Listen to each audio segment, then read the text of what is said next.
Chorin manel jeruk ketem manerip slak ketem tomato peng poh tomato sauceទឹកពេញប៉ោះ khoai ផ្លែឈើ photo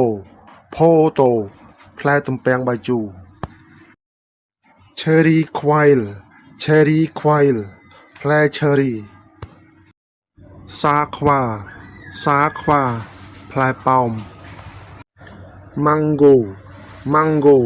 ផ្លែស្វាយ banana ផ្លែចេក papaya ផ្លែល្ហុង mangosteen ផ្លែម្ឃុត coconut ផ្លែដូង OE ផ្លែត្រសក់ ហ៊ូឈូម្រេច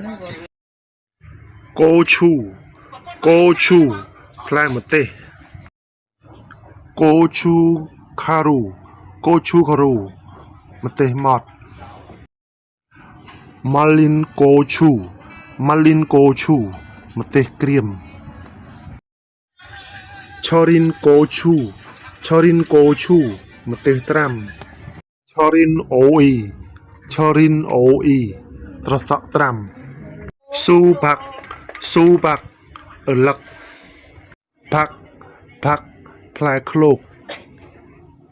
គួអាផា